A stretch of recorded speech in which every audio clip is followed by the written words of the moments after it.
Hello, good afternoon. Twice in one day. This is exciting. So thank you for joining. This is the discussion on waste diversion solutions. My name's Amy Anderle. I am the co-owner of Legal Services, an all-natural and sustainable recreational dispensary and cultivation facility specializing in clean cannabis. I'm also one of the founding board members of the Cannabis Certification Council, who's helping put on this event. So we are thrilled that these honorable guests have agreed to participate, and I think you're going to be very excited by the conversation that's had here today and very engaged as far as questions. So like any agribusiness, the cannabis industry generates waste and can benefit from the adoption of sustainable waste management practices. Our business Legal has witnessed firsthand the benefits of operating a sustainable waste management program. You might be surprised to learn that in 2016, Colorado's overall diversion rate to landfills is only 19%. This is well below the state's average of 35%. In August, the Colorado Solid and Hazardous Waste Commission approved statewide waste diversion goals aiming to increase the amount of waste diverted from landfills by recycling and composting over the next 20 years. The new goal challenges Colorado to meet the national average for waste diversion by 2026 and to match the current diversion rates of the best performing states that hover at 45% by 2036. In Denver, landfilling is still the most common form of waste disposal for cultivators, with recycling and composting used to a lesser extent. As leaders on the cannabis world stage, we should and we can do better. Today we will be identifying and exploring different waste management practices to reduce your operations' impact on the environment and to improve diversion rates to the landfill. From marijuana product waste, packaging requirements, and challenges associated with indoor greenhouse growing, opportunities exist at every turn to enhance the sustainability of the cannabis industry. So I'd like to introduce the panel. Beginning here on my left, we have Grant Parsons. Grant Parsons is the sales manager at Alpine Waste and Recycling. Patrick Conway, next to him, is also from Alpine Waste and Recycling. He is a major account executive, and he has been working in the cannabis industry for the past 5 years. Ren Gobris. Ren has 35 years experience in international manufacturing, supply chain, and regulatory compliance within the security and electronic industries. At this point, Ren is working and is co-owner of the Kind Redesign Company. Lori Johnson. Lori is the executive director for the Colorado Association of Recycling, and recently Lori has worked with the city of Denver, also with our panelists, to put together a joint roundtable discussion that we'll talk about here today on waste and recycling in the industry. So without further ado, I'll turn it over to the panelists. Thank you.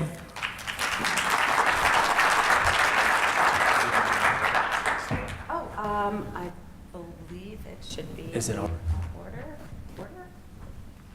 Okay. Is there any order here? Let's say, Ren. Ren. Sorry, there we go. that.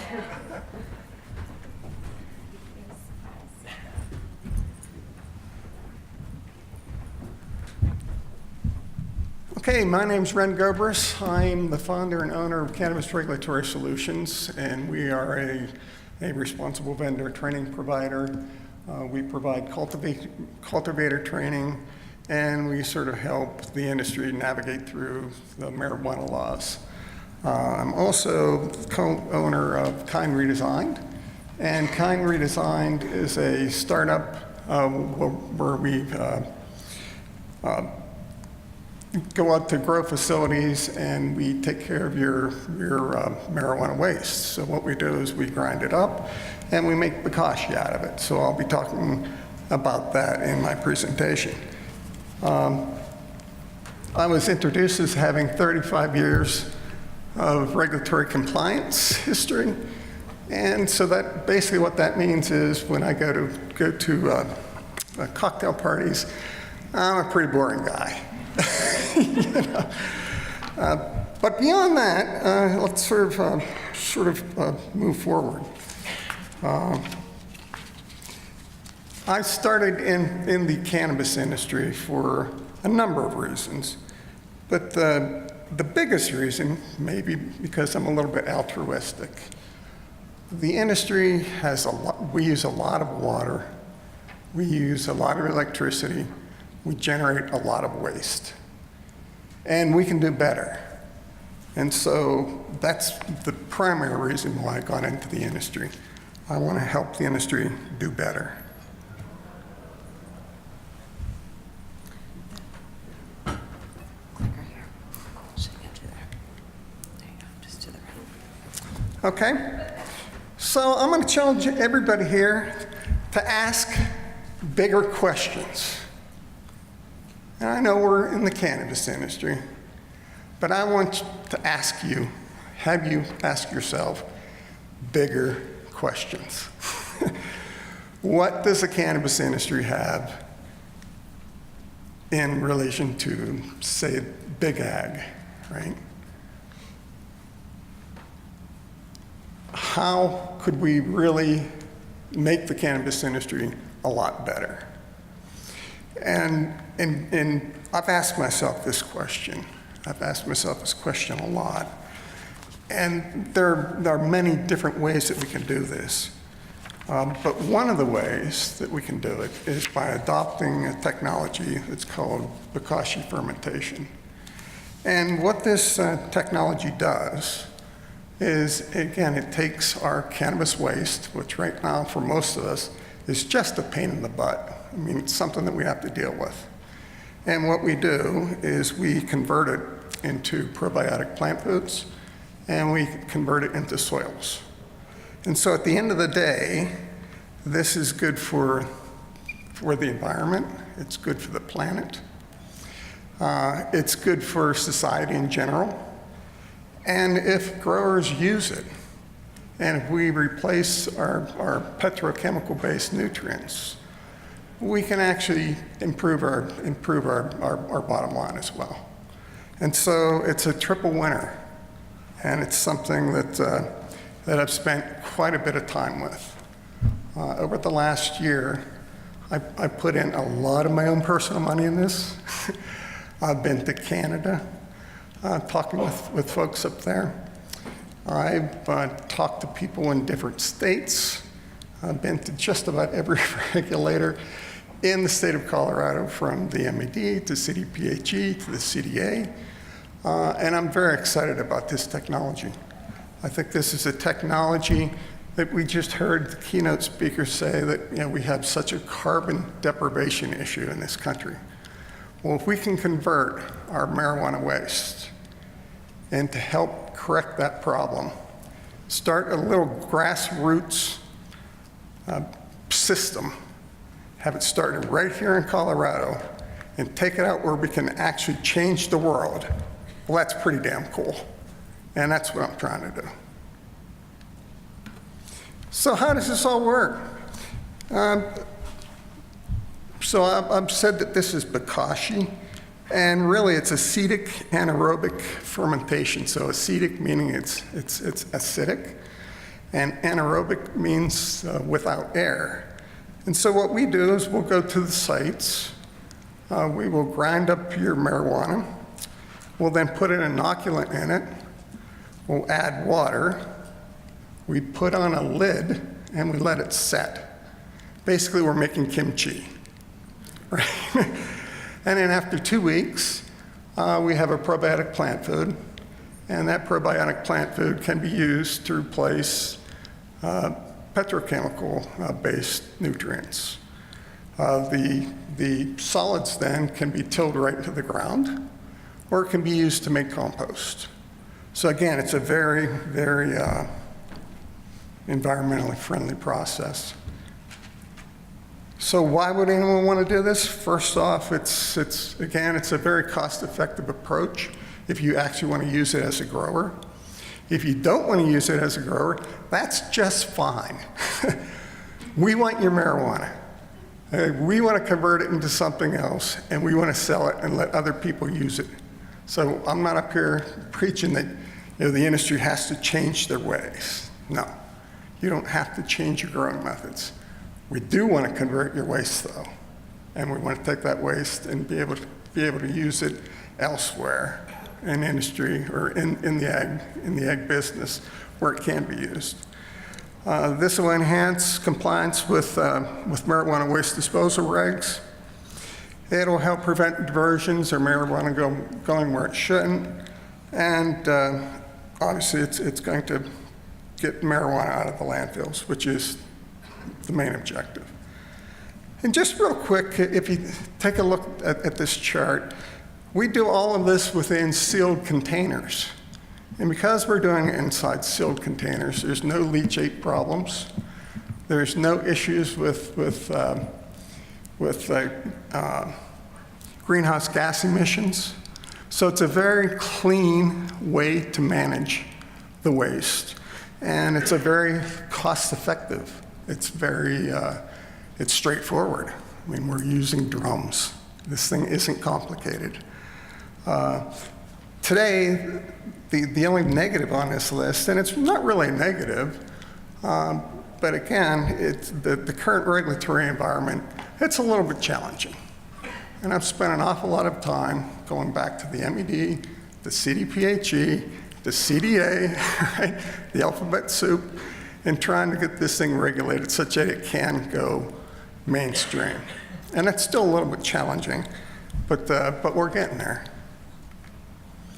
And last but not least, I just want to sort of say that I really see this as trying to create a paradigm shift in how the industry thinks about marijuana waste. I mean, waste shouldn't be the scourge that it is today. We should be able to take our waste, actually do something with it, do something very productive with it, and then just ask yourself, at the end of the day, if you had the ability to buy product from a company that you know is growing organically and that you know is doing right by the earth, would you buy from that company or would you buy from someone else? And hopefully the answer's obvious. And with that, next.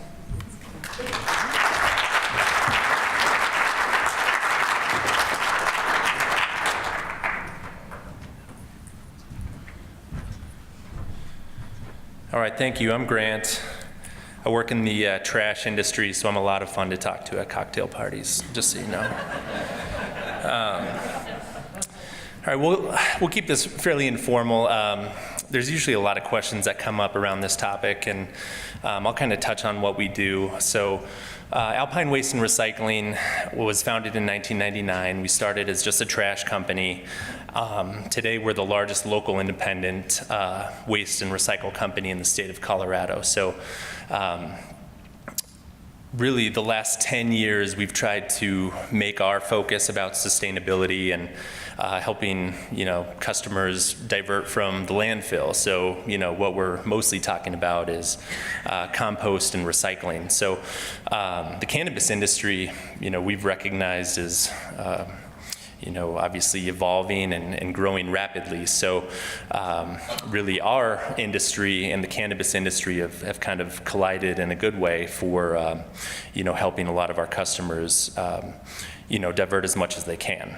So as I mentioned, what we're really focused on with our cannabis customers is looking for ways to recycle and compost. So what we usually like to do is look at the site to see what each facility is generating, and from there we come up with a plan on how we can put whatever you're throwing in the trash and move it to recycle or compost. And, with recycling, we're talking about a lot of paper, plastic, cardboard, glass, aluminum, junk mail, things of that nature. And then compost is, organic products, some of the dirt and leaves and stems and things of that nature. So, one of our big innovations as a company over the last 3 or 4 years has been implementing, we've installed scales on all of our trucks. So every time our truck is on one of your properties, we're weighing the waste on the way up and we're weighing it on the way down. So what this is doing is every time we're on a site, we know exactly how much waste is being picked up, which is a huge advantage in our industry because we can actually provide exact metrics on how your site is, or what sort of waste diversion your site is generating. I'll show you the automated sustainability report at the end, but as I mentioned, the recycling, I think a lot of you are probably familiar with what you can recycle at your facility right now. You know, the biggest, I think, biggest hurdle for us, and for you guys for that matter, is probably packaging, because packaging comes in a lot of different forms and variations and different grades of plastic. Some packaging is compostable, some of it's not. And I think from an internal standpoint, you know, we really try to focus on the education to make sure that you know, all of your employees know, you know, which is which, because if unfortunately if something goes in the wrong container, we consider it contamination. And when you get into compost, you know, having plastic go into compost or an aluminum can going into compost can really contaminate the entire load. So you know, when you do these programs right, we were just having conversations a little bit ago. We have some dispensaries that are recycling over 80% of their waste stream, which is phenomenal. Unfortunately, I can't say that we have a lot of dispensaries or grow houses that are doing all they can. You know, I would say, you know, our company, the averages are probably under 20% as a whole, which means there's a huge opportunity to divert. But you know, you got to be willing to invest the time into learning about it and also go through the steps to make it successful. Yeah, here's a little bit more. So you probably can't see this really well, but our automated sustainability report is really, I think, for us, sets us apart within the sustainability world. You can see our current average Alpine customer recycles about 12% of their waste stream. You know, our green customers are recycling, you know, close to 60% of the waste stream. And our current average cannabis customer is around 18%. So as I mentioned, I've seen reports that have, you know, 80% recycled. So I know it's possible.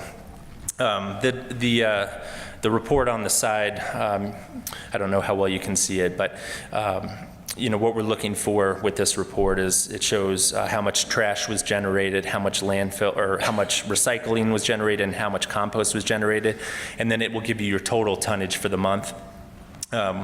It also, this report will show you a 13-month trend, so you can see how well your site is doing on any given month. You know, we obviously want to see it rise, but you know, we track it monthly, so you can get an exact idea of where you stand.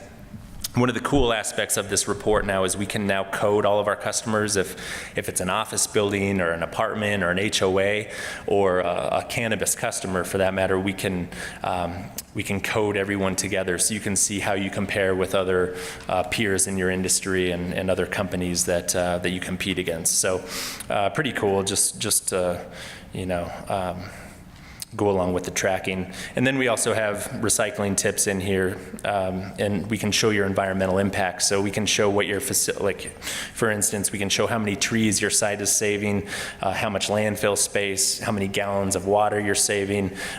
You know, we basically take all of your info and plug it into EPA formula, and it gives us a lot of you know, information as to, you know, really why we're doing these programs to begin with. So as I said, there's a lot of questions with this, and you know, what I found is every site is completely different from one another. So you know, when you start to look at this stuff in depth, it's really important to ask questions and probably look at samples of what you guys have, and then in the end, you know, it's important to, you know, for us as well to try to recycle as much of it as you can. So I'll leave it at that. Thank you.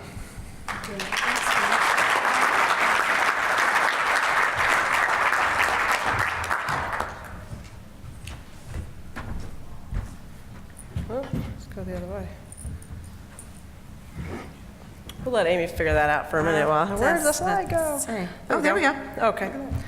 Hi, my name is Lori Johnson, Colorado Association for Recycling, and I'm here today mostly to kind of make you aware that we're out there. Amy and Legal and Grant Alpine are actually members of CAFR, and really what we do is we're the statewide organization for recycling. And that's really, it's more than recycling. You can see our mission up there. We're really about waste recovery and diversion, and we're out there working to advance infrastructure and end markets for materials here in Colorado. I think most of you have probably seen a lot of the media lately. Landfill diversion, meaning diverting materials from a landfill into repurpose, reuse, remanufacturing. Statewide, the average is 34%. Colorado's at 12%. A little bit shocking considering that we're an outdoor state and folks view us as a very green state. And we need to work hard to change that. Specifically here in the city of Denver, now the city of Denver is about 20% landfill diversion, and we are lucky enough at CAFR in terms of businesses to work a lot in the city of Denver. Janet's here from Certifiably Green Denver, a program that comes in and helps businesses kind of figure out where you're at with materials. We're here and we're talking about marijuana, cannabis, packaging, composting, but if you look at recycling or just materials management, soup to nuts, that's in everybody's P&L, profit and loss statement, no matter what kind of business you have. And there are so many materials involved in everything that you do that flows really from your top line revenue all the way down to your bottom line profit margin. And that's a lot of what we come in and look at as an organization. Our function here, as Amy said, we hosted a round table about a week ago and had 30 people at the table, which is a lot of what CFR does is we convene stakeholders, and our job really is to facilitate conversation. These symposiums are phenomenal. We have a 3-day conference in June, which is great, but what do you do the rest of the year? And how do you actually take action? It's good to talk about things, but I don't know about you. I've been on more conference calls and in more meetings, and we just talk and we talk and we talk, but we don't do anything. And so CAFR's really, we just revamped everything that we're doing, and we're out there doing things that are tangible, actionable, and measurable. So really, really happy to work with this industry. Out of that roundtable came a work group, and we will have another meeting next week, and the whole idea is to come up with something that we can do to make measurable progress, no matter what that is. You have to have a baseline to do that, you have to have a clear, defined action plan, and then you need to have folks to get out there and do the work. So that's what we're doing in this industry. In terms of the other things that CAFR does, we are this year going to take on 2 major projects, and we haven't chosen them yet. But going forward, we are going to be the lead agency on building out infrastructure and end markets and materials. Now, whether that's compost, metal, glass, aluminum, or whether it's a region. So we're a statewide organization. It could be rural recycling. No matter what it is, we have to start to correct that life cycle here for materials, and that's what we're doing. In case you're interested, I just put up there kind of what membership is involved, what's involved in membership with CAFR.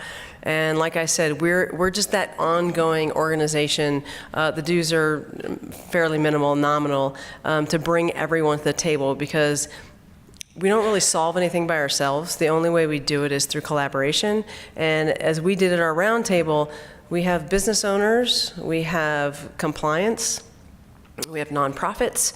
We talk about policy, materials. You need to all come together in order to kind of come up with a solution. So as we talk through things today, revolving around materials and cannabis industry, hopefully CAFR can help answer some questions on how we actually get some traction here in the state. Thanks.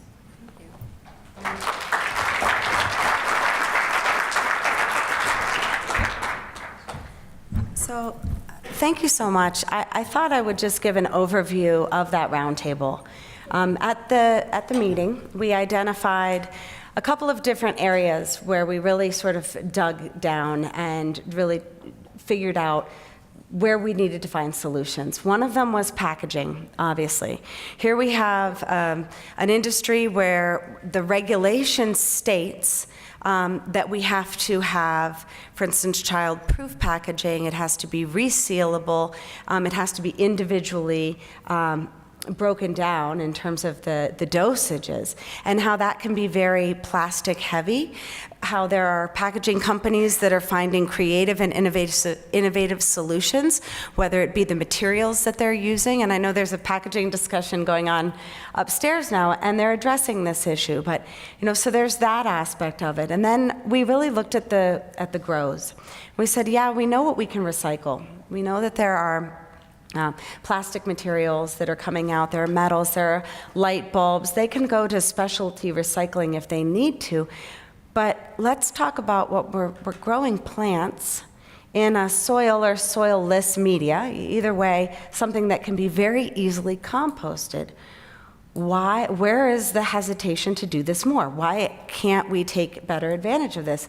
And what we realized was it was the regulation because, and we all support the idea of, we don't want there to be any, not diversion to a landfill, but diversion in the sense of cannabis, meaning that somebody is going to take our waste, somebody is going to try to reuse it, and how do we protect it from staying within that, the regulated market, but then also finding a way to get it from point A, which might be our cultivation facility, to Ren or to Grant and his team, and that meet those, it's unrecognizable and unusable expectations. So I think part of what this roundtable one walked away with is that we want to create suggestions on how the regulations can be maybe refined or restated or clarified. We're not looking to increase any regulation. We certainly don't want to make the task any more difficult, but should a company want to recycle and compost, and Bokashi specifically, how do they go about doing that? And we had a couple of case studies. I know we're going to get into some questions here, but there are still opportunities for that feedback for everybody in this room to share their experiences and maybe some solutions. And feel free to step up here after our discussion and continue to be involved in this process. But I'm going to turn it over.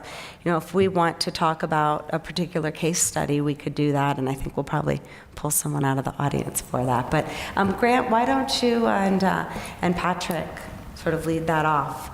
Sure. All the microphones. Okay, good. Okay. Is this the question and answer session? I think, yes, Okay. This would be the Q&A part. This is the best part. This is. Does anyone have any questions? Sure. What opportunities are there for entrepreneurs throughout the United States, legal states and to-be legal states? In regards to trash and recycling? Yes. You mean as far as companies go, or what specifically? If there's wouldn't be me, but somebody who wants to be an entrepreneur, a canna entrepreneur, if you will, in a legal cannabis state in waste management, from getting rid of the stalks or the plastics, any of the waste products. Yeah, it's a good question. I mean, we're fortunate in Denver because we have the facilities that allow us to recycle and compost and divert. And I would say that's probably the most important thing if you're just starting out, trying to, if you're in another state trying to, start a recycling company or whatever it might be.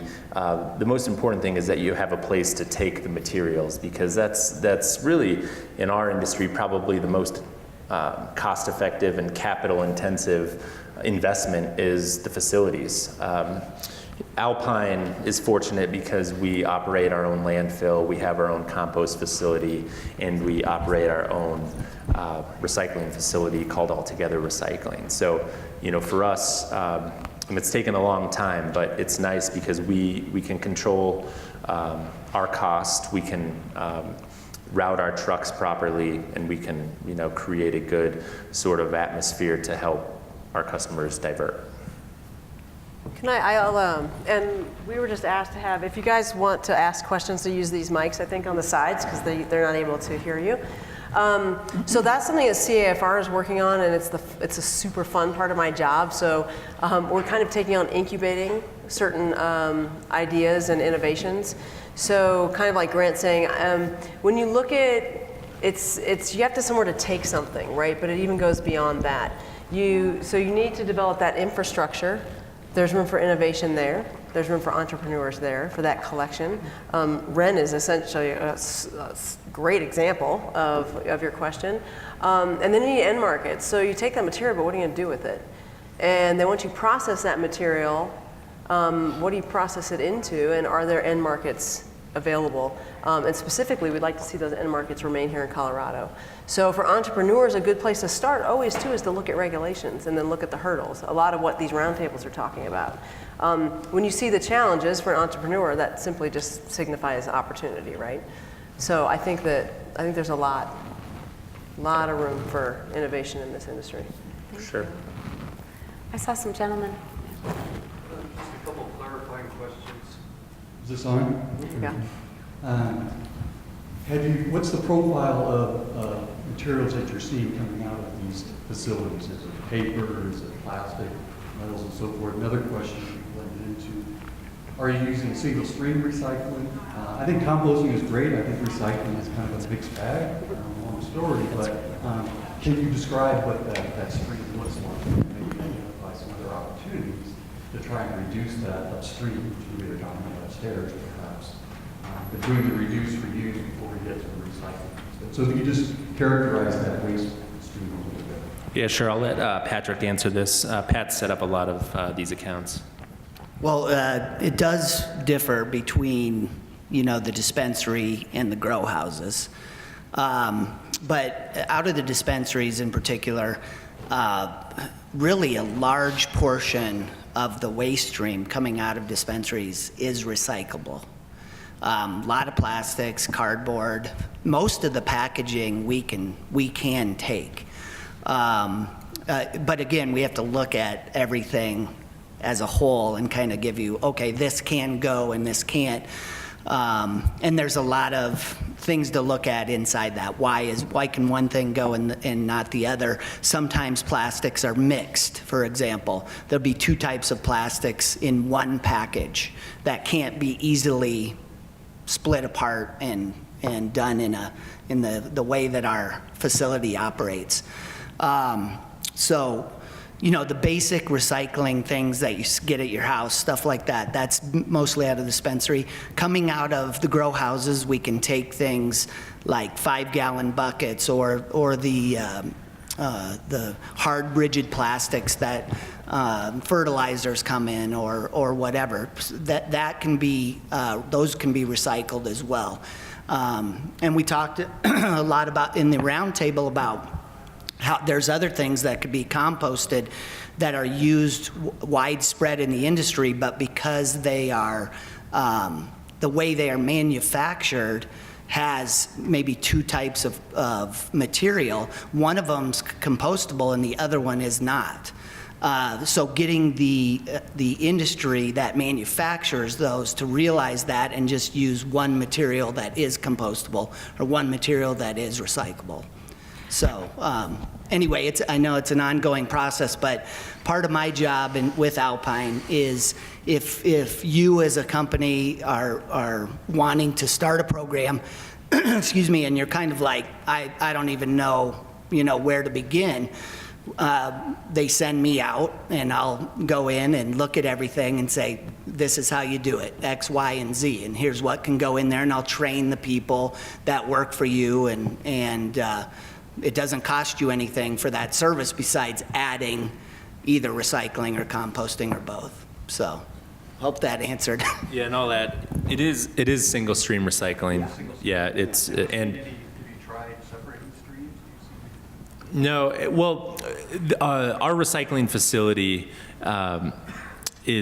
it's basically a sorting facility. So it's more, I would say it's an advantage for us because we can take all of these recyclables together in the same container, and then at our facility we do the sorting for you. So even if you split them up, the truck's still going to pick up everything and take it to the same facility, and it's going to get mixed with every other stop on the route. So it's a good point, because we really do try to make these programs as easy as possible, because if they're not, people just typically don't want to do them. So the single stream recycling is a great way to go. I will just touch on briefly, one of the challenges I think that a lot of sites are faced with is space. You need the space to house either 3 dumpsters or 2 dumpsters and a toter. If you really want to go full-fledged with these programs, and that's partly what we look at too, is creative ways to, find a way where you can, have the right areas to collect these items. So, there's a couple different facets that go with it. Grant, would you please share with us, you also do composting and will pick up composting, is that correct? And yeah, that's correct. Yeah, in composting, I think this is also, evolving within this industry. We have, I don't know how many current customers compost, but from my understanding, we can take the compost and the dirt and the stems, as long as it's not covered with chemicals, which I know has also been a challenge, depending on what sort of materials that you guys use. But we did talk about that in our roundtable. I don't know if you guys, you probably know more than I do, but there are certain petroleum-based products that are being used where it can actually be composted. So I think in general, we're moving that direction where a lot of the, hiccups that comes with composting and recycling are slowly being resolved, and hopefully, this process will just be easier going forward. Ren, could you talk about how do you pick up the materials from the cultivation facilities? Do you bring a mulcher out? What is the process there? Yeah, so how our process works is, by law, before we can move material off-site, it has to be made unusable and unrecognizable. And to do that, there's a list of materials that we're allowed to mix with the cannabis waste. Now, why they decided to limit this is who knows, but they did. So one of the things that we've recently have done is we've asked that sawdust at least be added to that list, and it looks like that's going to be listed. So that should help out a bit. But basically what we'll do is we'll go out to the facilities. We'll make the waste unusable, unrecognizable right at your facility. So we do the labor, you do not.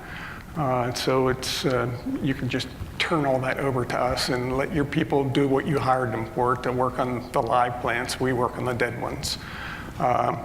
Then we, from there, if the grows want to keep it, we can leave it right on the facility and let it ferment there, or else we can take it off-site as well. So it really all depends on what you want to do. Is there another question? Yes?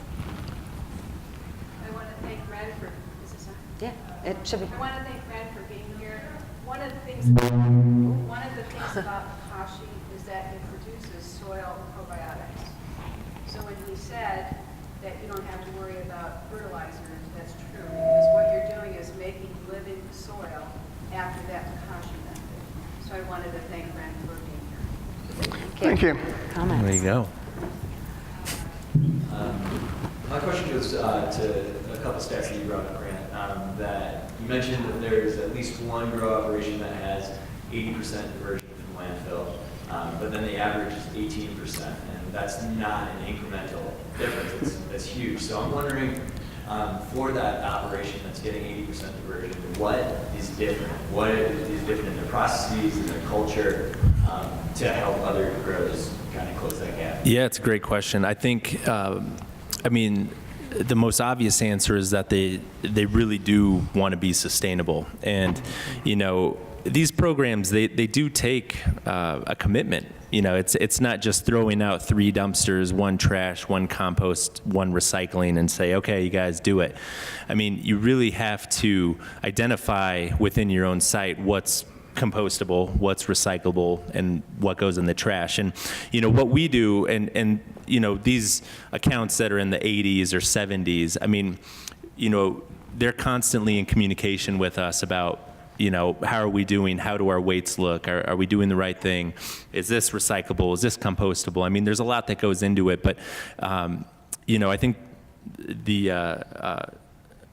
the easiest explanation for the ones that do really great is education and training and commitment.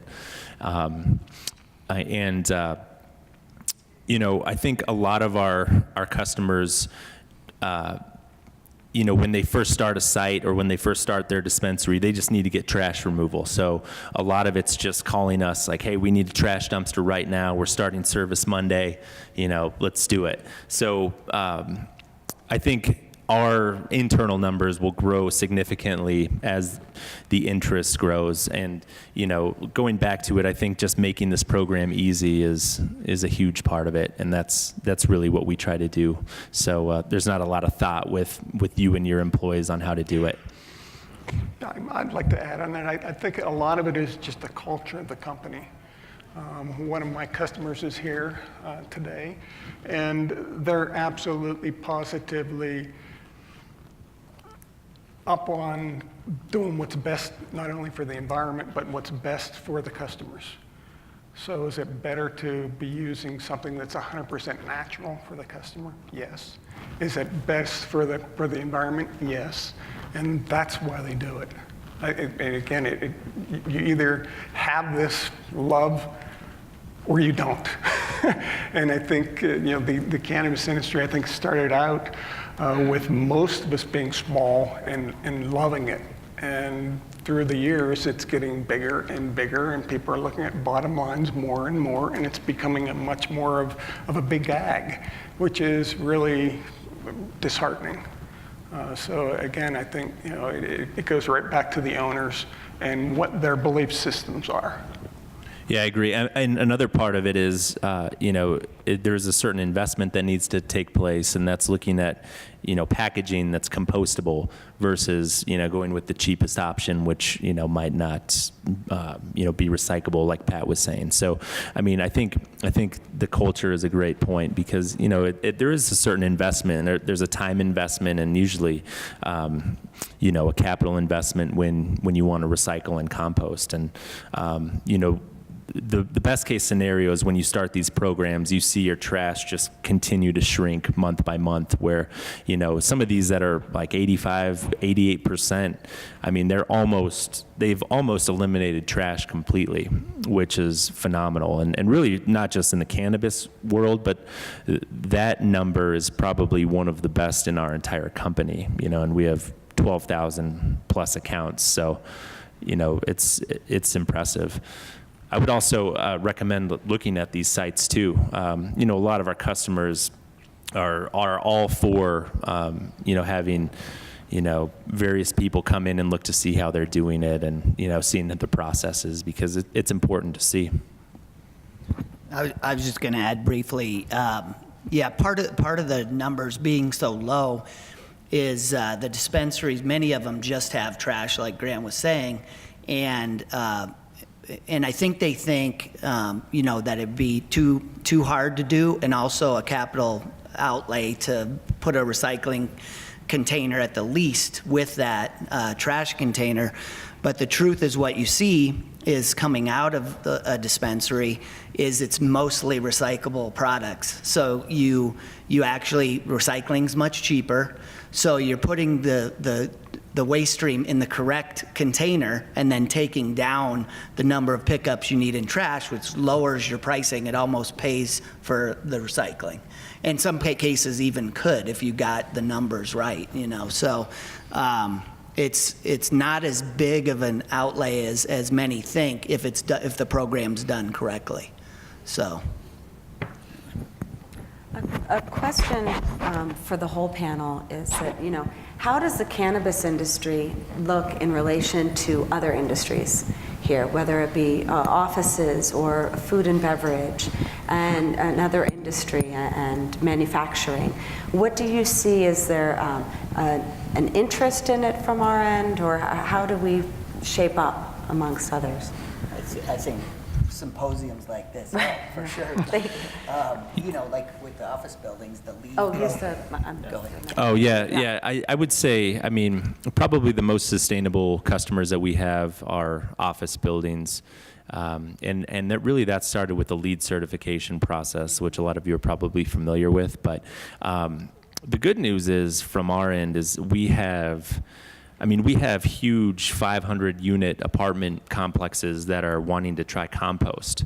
And, you know, we have these restaurants that want to eliminate trash completely. I mean, there is a lot of interest, and it's really just kind of a buzzword, I think, in this, at least in Colorado in general. I mean, Lori touched on it. I mean, we're really far behind when it comes to recycling and composting. I mean, a lot of these concepts have been implemented, you know, on the East Coast and West Coast. You know, they've been doing this for several years. So the fact that we're, you know, really just introducing this to a lot of these industries is, I mean, it's really great for us because of the opportunity, but it's also, you know, pretty eye-opening when you see, you know, an office building downtown generating, you know, 25 tons of trash a month with zero recycle program, and you know that 25 tons is going to the landfill.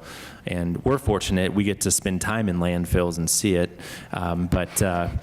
You know, I don't think you guys can really comprehend what 25 tons of trash looks like.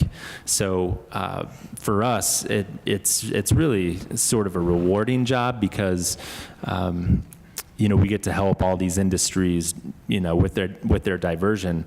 And quite honestly, the cannabis industry is one that reaches out the most to us to try to figure out ways to recycle, and that's a great sign because it's one of the fastest growing industries as well. So we're seeing definitely positive trends. I mean, our company has been all about sustainability for a while now, so you know, we're on that train as well.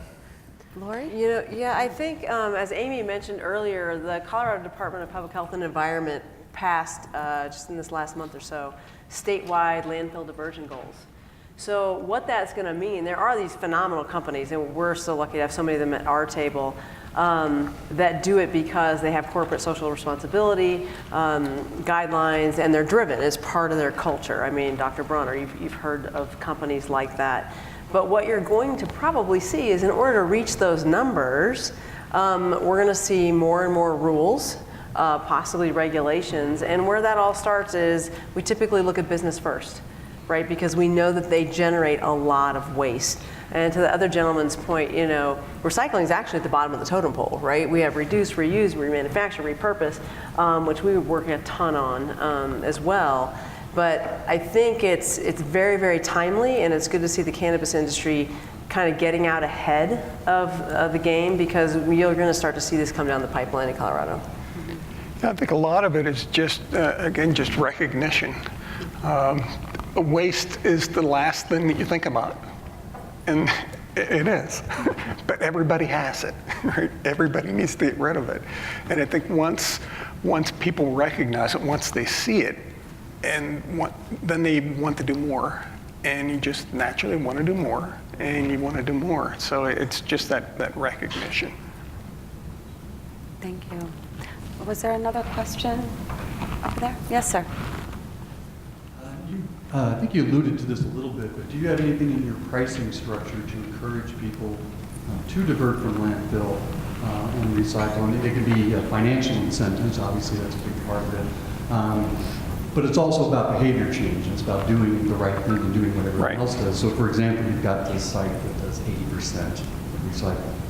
How is that information being communicated to your other customers? Say, hey, this one's doing 80%, you're doing 12%. Let's get that word out there and let them get the benefit of being good stewards of the environment. So there's some different incentive models, and I just wondered if you could explore that with your customers, if you've had any success stories. Yeah, I mean, you're absolutely right. I mean, that's a huge part of this, and I will say, I mean, you know, Patrick has been working in this industry for 5 years, and you know, we really, Alpine is, I mean, in all sense of the word, a fairly, small company compared to a lot of our competitors. And we have salespeople that are out trying to communicate this, because that's the selling point exactly, is when we go to these dispensaries, we're like, so-and-so, or, this is what's possible with diversion. As far as pricing goes, I will say that, and it's a concept that not a lot of people understand, but it's a lot more cost effective to recycle than to throw away trash. And the reason is because even though Colorado has relatively cheap landfill rates compared to the rest of the U.S., it's still more cost effective to recycle because you're not paying the disposal costs of going to a landfill. So the processing costs of our recycling facility are substantially less than driving to a landfill, because driving to a landfill, you're typically having to drive quite a ways, and then you pay X amount of dollars per ton to dump whatever you're throwing in there. So that's really our business model as a company, is not just the cannabis industry, but the more that we're able to recycle and help customers recycle, typically it's better for us as well. So it should be a win-win. Recycling commodity markets are a totally different story with all this, but that's for another day. Or just a quick follow-up question. So that is your model. It's actually cheaper for you to recycle. It's cheaper for your business model to recycle. Yeah. For sure. And also you've got a limited life on your landfills. So we own our landfill. So we know that that thing has a limited lifespan, and anything we can divert from it adds lifespan onto that landfill. So from a business standpoint, that makes sense to divert as much as possible. So yeah, I mean, like he said, that's a win-win for everybody. It's cheaper to recycle and keep stuff out of the landfill, and makes that landfill last a lot longer. Nobody wants, even though we have a lot of space here in Colorado, to get a new landfill put somewhere is almost impossible. Nobody wants to. Ours is in Bennett, and and that was a fight to get it there. And you drive out there and you're like, who was fighting this? And but that's the problem. Nobody wants a landfill across the street from them, or even 100 miles from them. So yeah. Yeah, our MRF is 58th and I-25, so there's another perfect example. I mean, our whole business is really logistics and routes and, drive time and facilities, and, there's a lot of moving parts all the time. A lot of people think just talking trash, but. Yeah. We mentioned consumer education and employee education, and I want to jump out to a question in the audience as well, but let's make sure to come back to that too, because I think that as much as there is compostable packaging, if a consumer doesn't know to compost that, then they're going to either throw it into their regular trash or their recycling, and I think there's sort of a crossover there, and you can work with staff about, there's the packaging that comes in your manufacturing facilities or in your cultivation facilities, and how to separate that. But once it goes out the door, we don't have any control. So Lori, what have been your tactics in the past about helping support consumer education? Well, where'd he go? He keeps disappearing. That's a question. And to follow up too, and in line with that, the other incentive is marketing. So we're seeing a social consciousness, a rise in social consciousness. So if you can speak to your consumers and articulate what you're doing to benefit versus take away. I mean, we all know landfill is kind of a bad word, right? So we don't want to put things in a landfill. You now see trash receptacles that just say landfill. They don't say trash. So I think that's a huge incentive that you actually have control over on your end, if you can tell your story. So that comes down to telling your story. So I spent, before I'm doing what I do now, moving all across the country, trying to do outreach and education around materials management, specifically with residents. So behavior change is one of the hardest things to do, right? Originally I was in the health and wellness industry, and you're trying to change people's behavior there so they don't die an early death. And you can't get them to change, right? So now you're trying to just get them to recycle. It's tough, right? It's really, really tough. But luckily, the information is now out there more frequently. So in terms of employees and consumers and customers, again, it is just how you frame that story. And to your point, most people don't understand the economics even of landfills, or the lifespan of landfills, or what happens to the material in landfill, right? Methane gas and all of that. So it's taking it one step at a time and really educating simply, because another thing that we do, and this would open a can of worms, but many of you guys have recycling carts at home, or you see recycling receptacles, and it'll have like, recycle these 25 things, right? And then don't recycle these, 85 things. And then we change them. And so folks at some point can become overeducated. So when you tell a story, you have to just tell a really simple, compelling story. If we could just, I think Alpine and these guys, when we talk about single stream, compost is recycling, but it's another issue, and we pretty much all know what food is. If we could just pull out cardboard, aluminum, glass, paper, 5 basic things, we'd be far ahead of the game. And now, single stream has its pros and cons. We throw everything in, and like Grant said, you throw something in and it contaminates the load. Now you've got a load that's shot. So it's a lot to educate, but it starts internally. So these companies that he's talking about that have 80%, it starts with their employees, and you'll see that they have a compost bin in their break room. They understand the flow of materials through that business, and then they can speak it to the customers. But if you can achieve those numbers, it's a huge marketing tool. Thank you. Do you want to address Laura? Well, I see the bright light is blocking us. Yeah. Maureen, one of the things, it's unusual for an industry to be new and have the opportunity to do it right. Mm-hmm. When you see the numbers that were mentioned about how low the diversion rates are in Colorado, what are some of the barriers? Why is that? Why is it so low? Oh, well, we have not enough time. So there's 2 buckets, right? There's a commercial. Let's repeat the question. I don't think they heard it. So why are the diversion rates and the landfill diversion rates so low in Colorado, and why do they think that? So theoretically, you have 2 buckets. You have residential and you have commercial. So even when you talk about compost, it's about 50-50 for that waste stream. Because you have people, right? They're moving business to residential, but we take residential and we take commercial. On the residential side, if we could, say just have Alpine service one whole city, they're gonna stop at every single house, then that also gives them the ability to educate all those consumers. It's a challenge here in Colorado because the majority of cities, not Denver hauls their own trash, have multiple haulers going down the same street. So you have 10 trucks going down one street, picking up 10 different houses with 10 different messages. And folks here also have historically learned that they shouldn't pay for recycling. So there's your barriers there, and that's a big nut to crack. Commercially, we're pretty much policy-wise a no mandate state. So we're not the West Coast, we're not the East Coast. You don't see them saying recycling is mandatory. We are making some headway up in Fort Collins. They have a disposal ban on cardboard.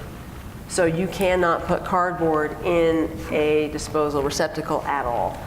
So they're now capturing that material. So if we can see a growth in that, we will see those numbers move. In conjunction with both those buckets here in Colorado, nobody's been really keeping good data. So we don't even have a baseline.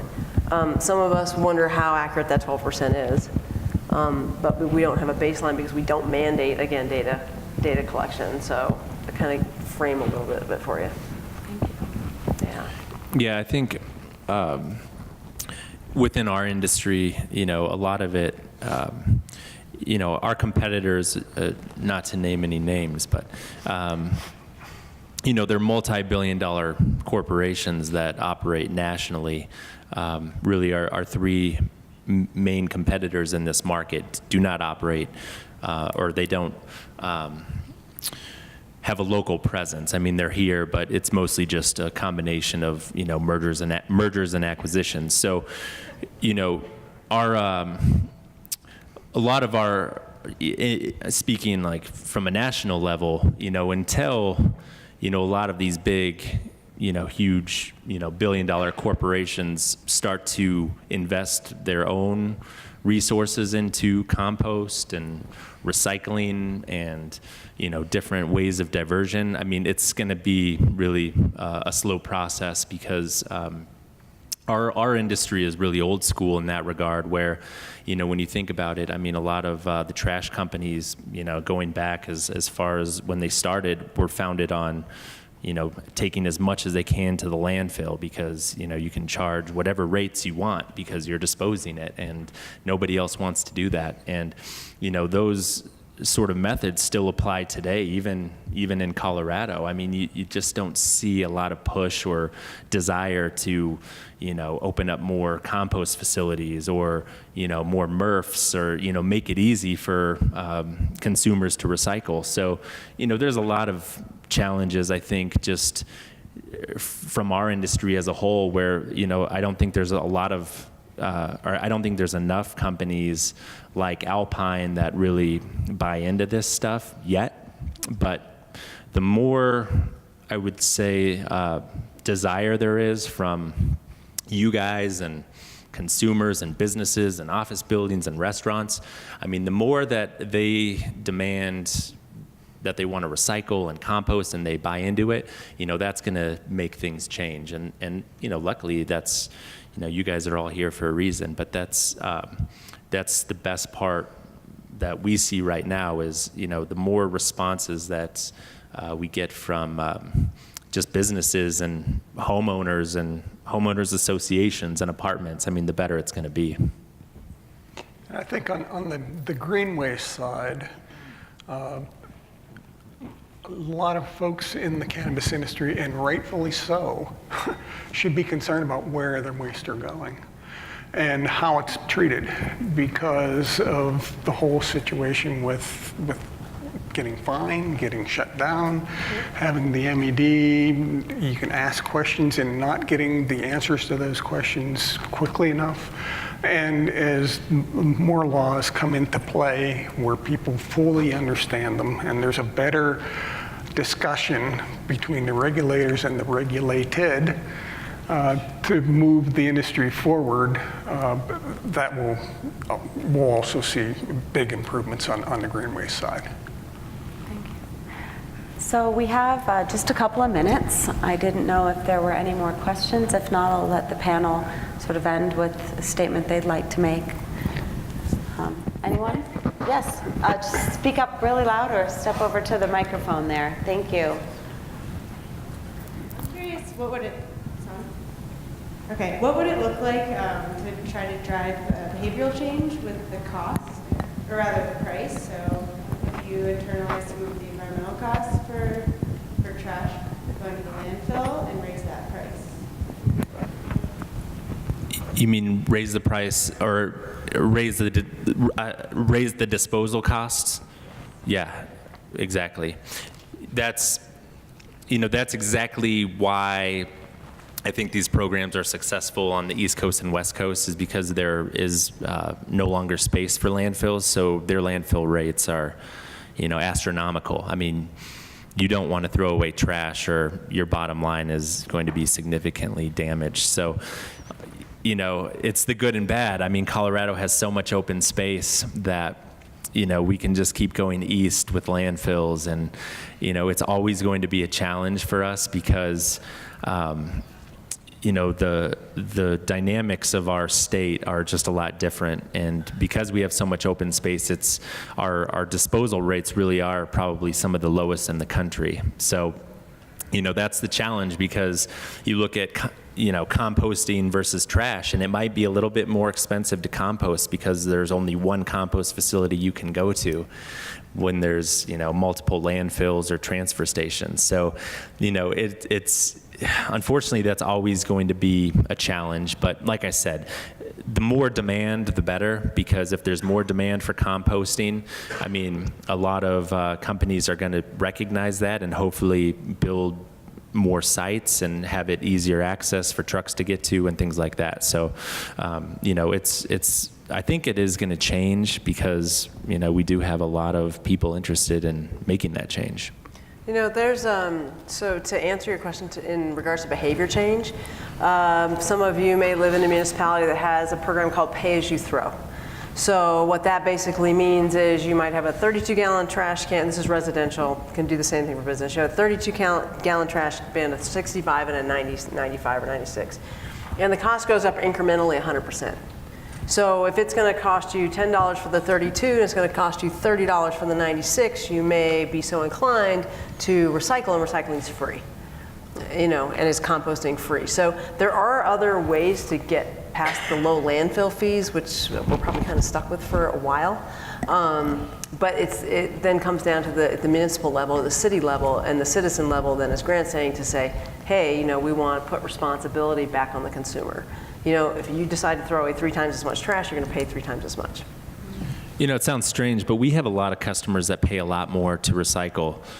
They pay a lot more than what they were paying before. And, you know, it's just kind of a testament to the owners of, you know, the companies or the development companies or the buildings, because, you know, some of our office buildings, when they're LEED Gold or LEED Platinum, I mean, they attract companies who want to move their headquarters here, and they attract a lot more clientele. So, you know, there's a lot of positive changes that are going on, and you know, we try to, you know, going back to the diversion thing, you know, really the more you can divert from the landfill, the more cost effective it is. I mean, I can't stress that enough. Thank you so much. We are actually out of time. The panelists will be up here for a little bit, and we'll be happy to make some contacts should you need to. I'd like to remind everybody here that we're working in an industry that's brand new. And there's a lot of stigma around the cannabis industry. And we've talked today about sustainability. This is a very easy win for us. This is something that we can do to where Grant is saying 80%. There's a company out there that's doing 80%, and they're in the cannabis industry, and it's better than anything else that they have that they can look to. So if this is an area where you're interested in getting your businesses involved, please connect. And I think the public-private partnerships that are put together through the roundtable are another opportunity for us to step to regulators and show them how we can help them achieve their goals instead of the reverse. So thank you so much. I very much appreciate the conversation. Thank you, everyone. And yeah, thank you.